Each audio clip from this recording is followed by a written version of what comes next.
చాలామందికి దీని మీద ఏంటంటే అవగాహన లేదు.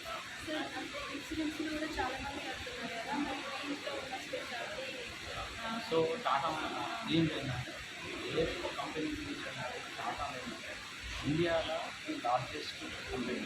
మన టాటా అనేది స్టార్ట్ అయింది 25 సంవత్సరాల క్రితం స్టార్ట్ అయింది.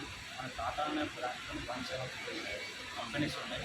అండ్ టాటాలో ఏంటంటే క్లైమ్ అనేది వితిన్ 4 hours ఇస్తుంది. And 99.63% claim ratio.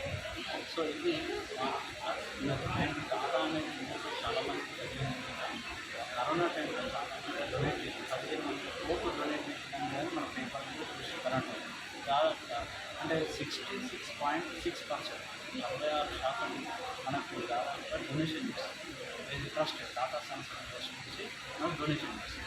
సో కాబట్టి ప్రతి ఒక్క కుటుంబానికి life insurance and compulsory.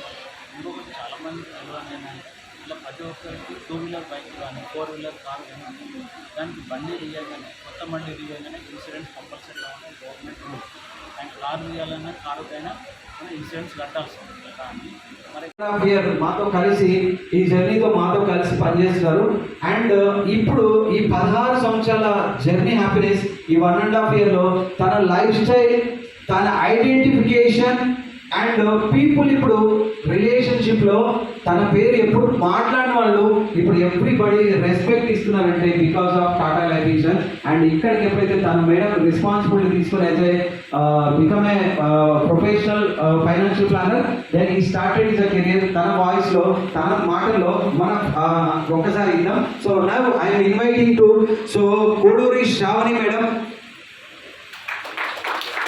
So please ma'am. So 1-2 minutes Tata life insurance me journey ఎప్పుడు స్టార్ట్ అయింది, సో ఎలా జర్నీ అయింది, అండ్ ఇప్పుడు మీ లైఫ్ స్టైల్లో అండ్ మీ ఫ్యామిలీలో మీ ఐడెంటిఫికేషన్ ఎలా ఉంది, అండ్ మీ ఫైనాన్షియల్ స్టెబిలిటీ ఎలా ఉంది, హ్యాపీగా టాటా లైఫ్ ఇన్సూరెన్స్తో మీరు ఎలా ఉన్నారంటే నేను ఇంకొకటి కూడా మీకు చెప్తాను.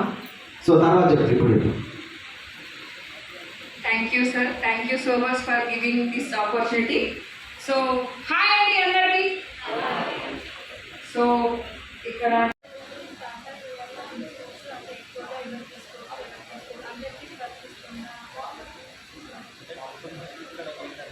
ఇన్సూరెన్స్ అన్న ఆరోగ్యంగా ఉన్నది, ఆరోగ్యంగా ఉన్నది అండ్ రెండోది ఆదాయం.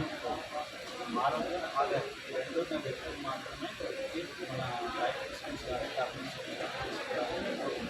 చాలామంది ఏంటంటే ఆదాయం లేనప్పుడు ఇన్సూరెన్స్ కావాలి మనం చూస్తాం.